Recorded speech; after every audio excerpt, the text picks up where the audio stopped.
I want to start and tell you a story, something that happened to me literally about 4 days ago. I was seeing a very close friend of mine, and we were chatting, and I've known her for over 20 years. And I can't remember how we got onto the conversation, but we were talking about the 90s, and we were talking about when we were young. And she talked a little bit about her faith, which we haven't really talked about. She says, oh yeah, when I was young and I knew this, she was part of the church. And she said, it all kind of changed when I was about 20. And I was like, oh yeah, tell me the story. And she was like, well, there was this friend of mine as well, this guy called Ricky, really good guy. And she said that Ricky, he would have been roughly 20, and he had moved away from church life. And my friend, she had been reading Josh McDowell, Evidence That Demands a Verdict, right? She was very into her faith. It was a very living faith for her, very much an enriching one, she felt enchanted by the world through her faith. And she'd read this book, and she was keen to meet up with Ricky and ask him about why he was no longer part of the church, why he'd walked away from his faith. And she met up with him at a coffee shop, I think it was Clement's. And, she asked him, tell me the story, tell me what happened. And, Ricky was, it just didn't make sense to me anymore. And she was like, well, listen, tell me the reasons. I think I've got answers for these, right? I want you to give it your best shot. Tell me why I shouldn't be part of Christianity anymore, right? Go for it.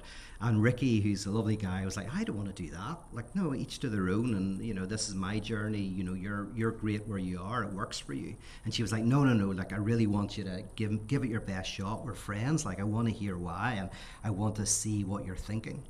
And he kept refusing, and she kept poking him and kept asking and kept asking and kept asking until Ricky, who's a very calm guy, I think finally exploded and just gave about 10 reasons in a row, right?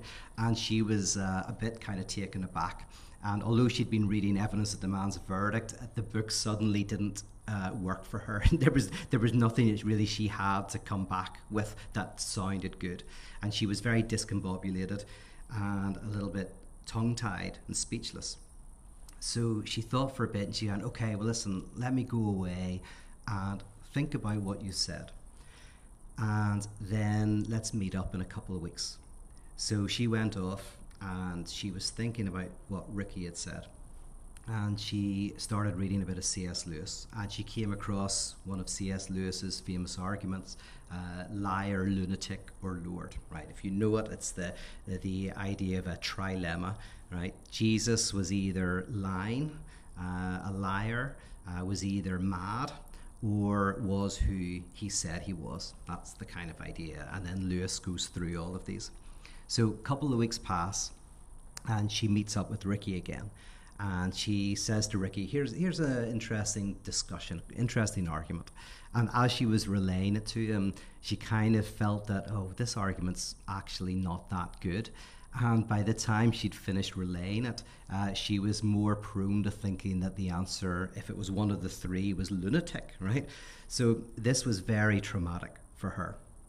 And it wasn't just an intellectual thing.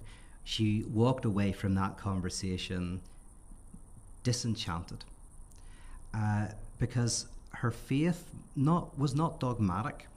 It was actually something that just helped her see beauty in the world. And she told me how, she would be standing in line and she would look at a stranger and she'd just have this profound sense of connection and love.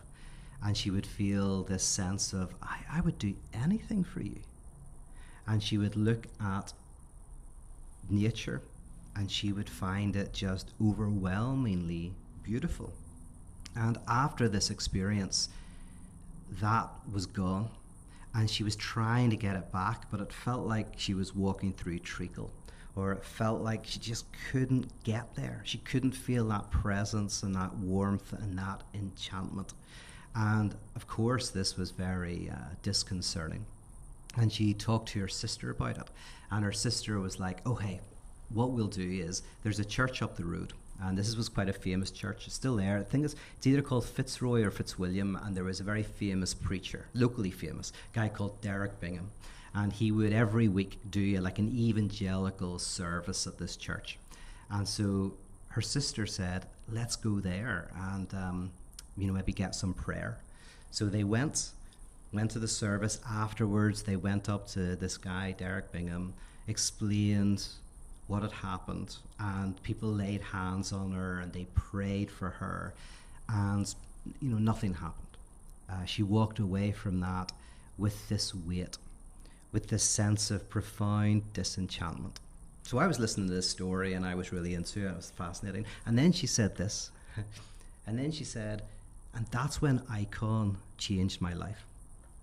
And that took me back and took me aback, because Icon was this group that I ran with other people, and I wasn't sure she'd really been at very many, and you don't think that it works, and suddenly this person who you know and have known for many years said, oh, that thing that you did, I went to one of them and it changed my life. And I was like, how did I not know this, and what happened?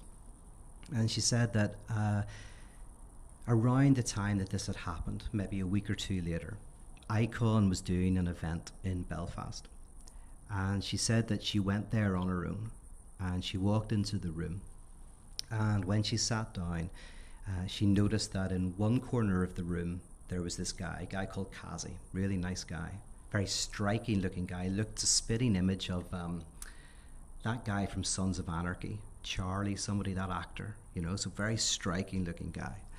And he was standing there in the room with this sweater on.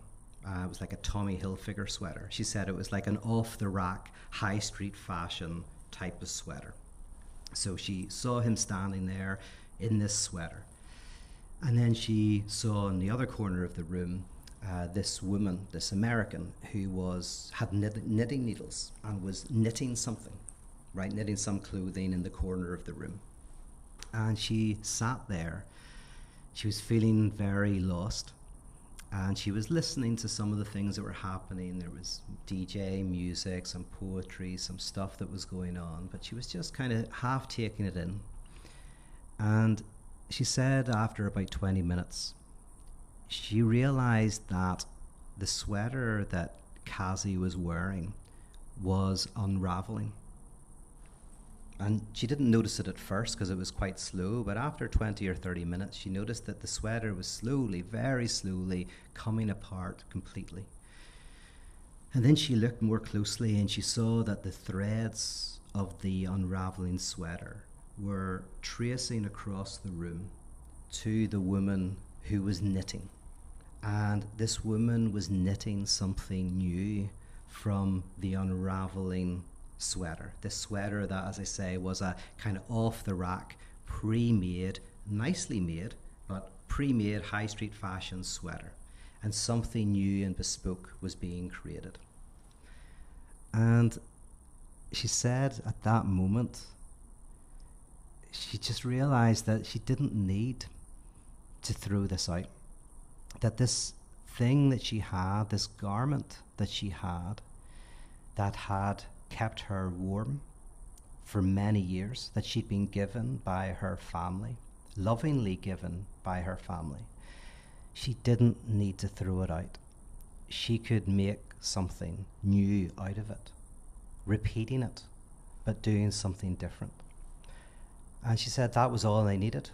She said I left, and that weight that I'd been carrying was gone.